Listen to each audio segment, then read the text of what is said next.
Hey YouTube fam, I just wanted to jump on here real quick before the video for a couple of things. First of all, I wanted to let you guys know that I've seen your comments and many of you have already expressed interest in seeing a full tour of the new RV, and I promise it is forthcoming. It's taken a little bit of time to put it together, plus we need to have some really good weather, so as soon as we can get it done, I'll have it out there for you.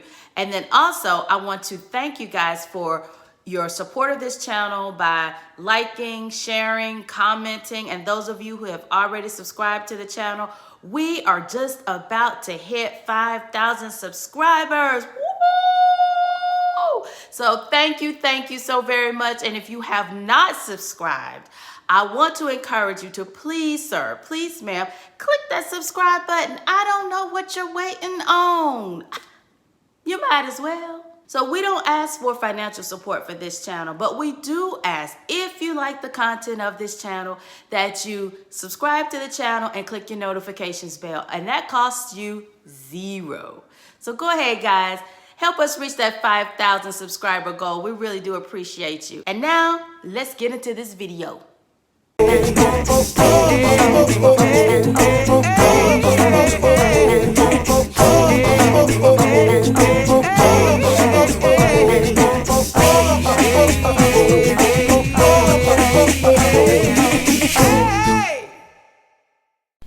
One of my favorite things to do when I wake up in the RV is to lift the shade and look out at the campground. Today we are at Mayberry Campground in Mount Airy, North Carolina. And yes, I do mean that Mayberry, the home of Andy Griffith. It's a beautiful campground on a beautiful day, but trouble is lurking. So guys, it's been a very interesting morning around here. So we got here last night. It was a little after 8.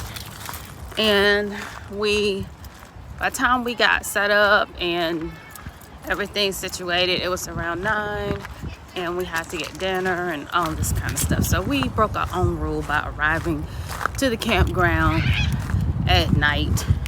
We don't really like to do that, but it happened, right? Anyway, so when we de-winterized the RV, we immediately heard water running inside the RV, and then we could tell it was coming from behind the refrigerator. And so it didn't take long before the water started coming from behind the refrigerator and running out into the floor. So at that point, of course, we had to shut the water off and try to determine what was going on. Needless to say, we couldn't figure it out last night. We went to bed with no water. Woke up this morning with no water because we just had to shut it off. And then what we did was we thought, well, we need to pull the refrigerator out to figure out why this water is coming from behind the refrigerator.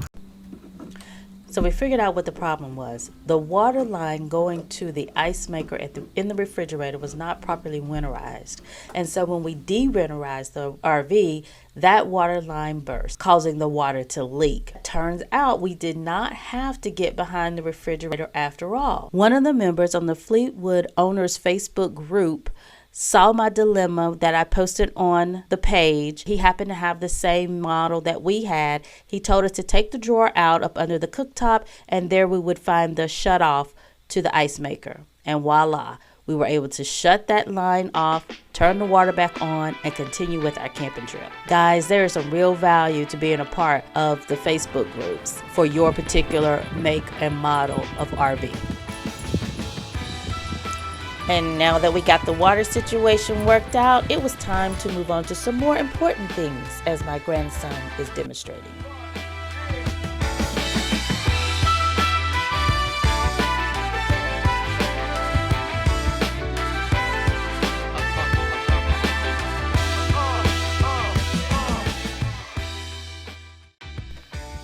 So guys, while I am showing you some footage of this beautiful little campground, I have just got to share with you the fascinating history of this place.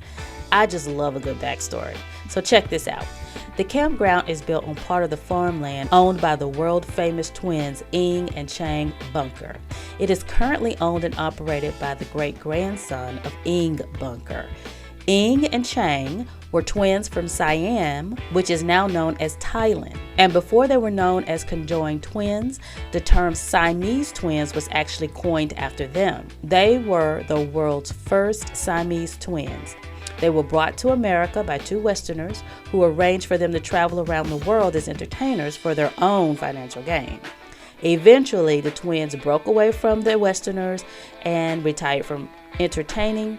They bought some land and settled in Mount Airy, North Carolina, because the mountains reminded them of their home in Siam. And it gets even better, y'all.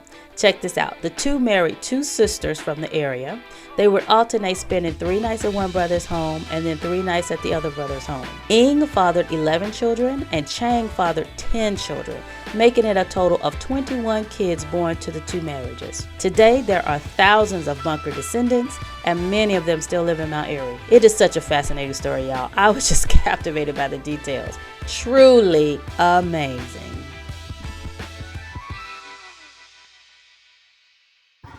And there was no way we could visit Mount Airy and not visit Main Street to have the Mayberry experience.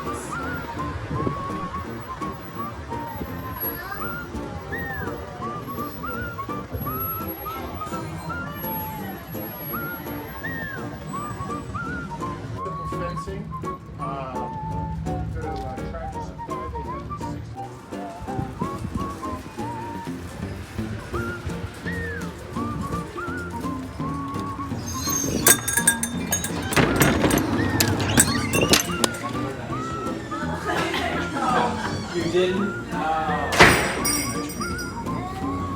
Oh, there you go. Oh, yeah, right here. See? Did you see it? Chocolate. Now, I'm not a real candy person, but I just had to come and take a peek at these old-fashioned candies.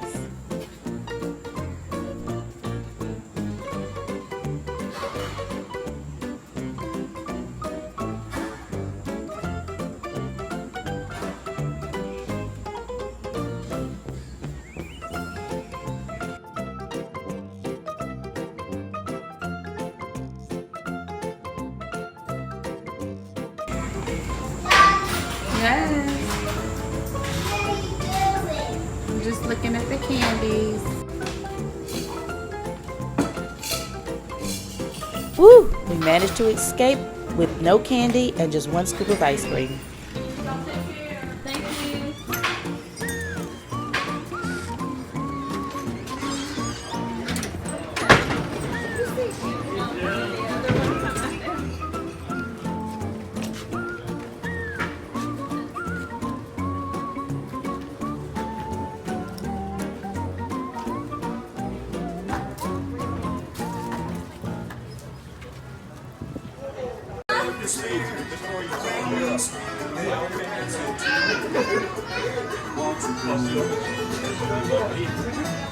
you.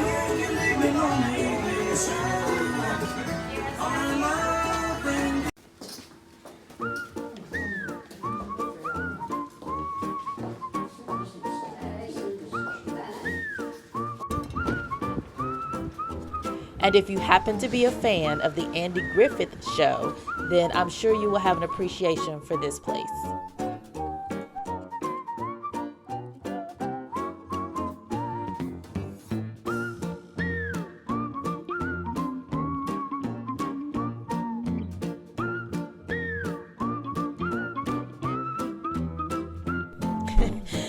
Y'all, I can just imagine in my mind's eye seeing Otis staggering in here into this cell.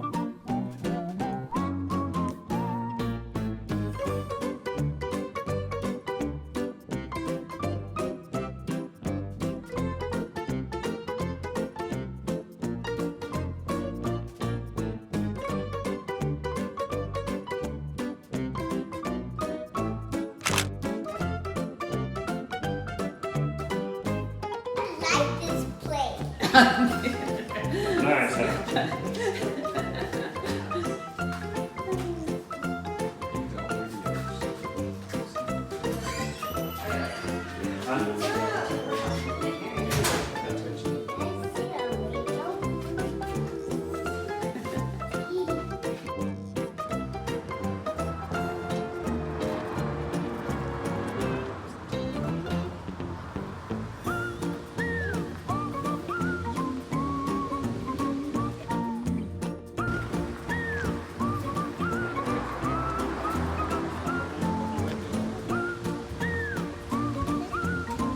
Take a picture, y'all.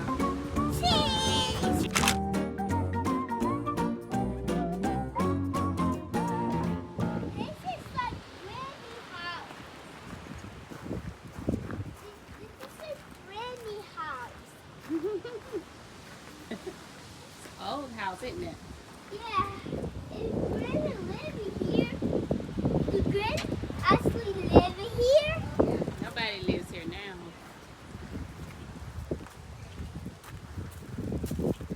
Look at that old school bus. It's a short bus too. Oh my God! So if you're wondering where the name Mayberry came from, Mayberry is actually the fictional name of the town where the Andy Griffith Show was set. Mayberry is based off the town of Mount Airy where Andy Griffith grew up. And many of the characters were based on characters that he actually knew, like Aunt Bee, Opie, and of course, who can forget Barney Fife. Now, let's take a look at these gas prices. Wait, what? Does that say 25 cents? We've come a long way from the days of Mayberry.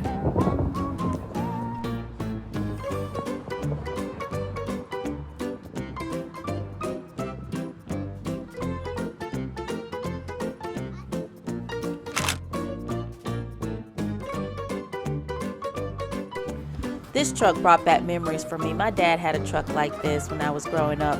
And no, I didn't grow up in that era. It was actually an old antique truck at that time too.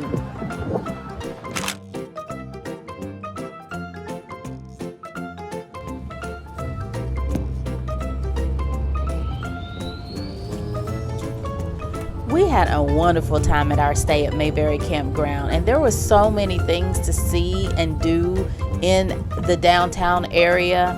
We could not fit it all in, but hey, the way I look at it, that just gives us a reason to come back again.